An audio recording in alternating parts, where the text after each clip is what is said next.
Hey everybody, it's Kari here with Maximum Joy, Minimum Stress. I am coming off of a couple of very snowy days in Portland. Not too much snow compared to where a lot of other people I love live, but Portland was not ready for it. So it resulted in a couple of snow days. And at first I was kind of bummed about it. I was like, oh gosh, I'm going to be stuck in the house, I'm gonna be a little stir crazy. And it ended up just being such a gift in disguise that I didn't see coming, to be able to just be in the house, do some things on the to-do list, some tasks, but also do some fun things. I did a little bit of baking that I had been putting off, tried a new recipe, read some books I'd been wanting to read. I spent some time painting. And through all of this, I was reflecting and just thinking about the lessons that I'm learning and working on in my own life. And so kind of one of my chewable thoughts from the weekend, I wanted to come here and share with you all in the hopes that you might have something to share in regards to it, or that maybe it might impact you a little bit. So I started recently reading the work of Brené Brown. She is a shame researcher, and she's really awesome, really great stuff. She's got a really great TED Talk. If you want to look into that, it was just really awesome, and that's what got me into her books. So right now I'm reading her book called I Thought It Was Just Me, But It Isn't. There's the cover, and check it out. She's fabulous. And she talks about the role that shame plays in our lives, and particularly women and American women. And at the end of this book, her primary thing is that there are three key areas that women feel a lot of shame around, and that is body image, caring for others, and motherhood. And whether or not the stuff that you're working on in your life relates to those three topics, I just think that's really important to acknowledge that those three categories came back loud and clear in her research as being something that goes on in our lives. So she's got things that she believes fosters a shame environment and things that we can do to combat a shame environment, which I think are really powerful. But I was reading a section on what she refers to as the perfection paradox, which I think is really cool. And I just want to read just a quote to you, one of them. The research participants, this is after she was talking about some of the research she was doing, the research participants really exposed an interesting perfection paradox. Imperfection brings shame, and working too hard for perfection brings shame.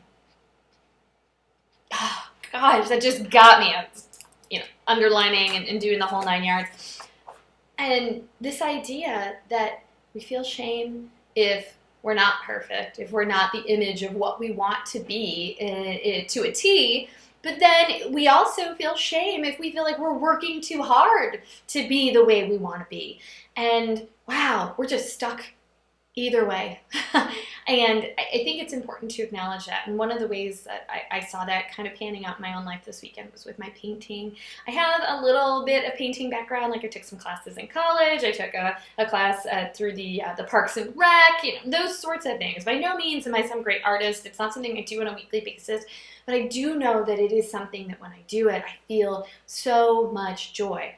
Well, for a lot of years, I hadn't really realized that. I hadn't really tapped into it to go, oh, hey, I feel good when I do this. I was still stuck on, well, where's the painting going to hang? Is it going to match the furniture? Is it going to look the way I want it to look? And I didn't like telling people I was working on a piece because I don't know, for a lot of different reasons, but I didn't want them to know how long it took me, or if it didn't turn out very good, I didn't want them to ask about it, that sort of thing.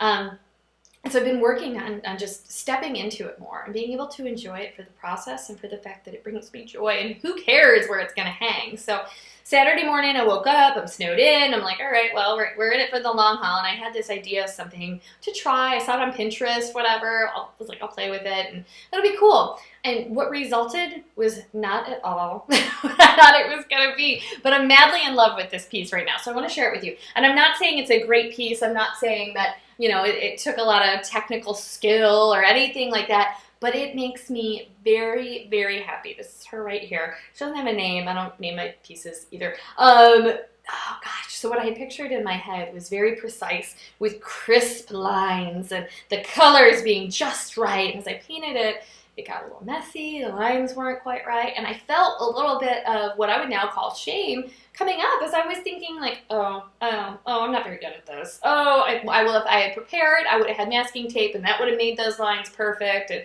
oh gosh, that would have taken all day. How embarrassing is that I can't even masking tape something? You know, I mean, I just really started to beat up on myself, and I started thinking about just stopping painting and just, never mind, I'll just work on something else, it's fine. And I thought, you know, I'm going to get paint on the canvas. If I don't like it, I'm already going to have to paint over it later. Let's just see where this ends up. And by Sunday night, I was so happy with it. Because I just went with it and I said, you know what can I try? What do I want to find out? And I found myself giggling while I was painting. No joke, like giggling out loud. My partner was in the other room going, what are you? It was great. It was so much fun. I ended up with a playful little crown. I don't know if you can see the little swishes. And I tried out some things with my brushes that I'm not usually comfortable doing. And I'm just really pleased. To me, this piece just feels like so much happiness. And I let go of the need for it to be perfect. Even right on down to the metaphor of how I wanted the lines to be so crisp and straight. Forget it. Just go with the process. And when I released that expectation, that unrealistic perfection expectation that I had set for myself, I had fun and I enjoyed it, and I feel like this is a piece I can be proud of. So I wanted to share that with you, and I don't know if there are areas in your life where you do that as well. I don't think I'm the only one.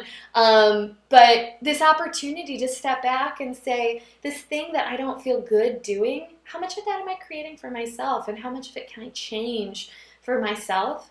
And then I think there's also the side of it of just being able to say, I want this badly enough that I am willing to work hard for it.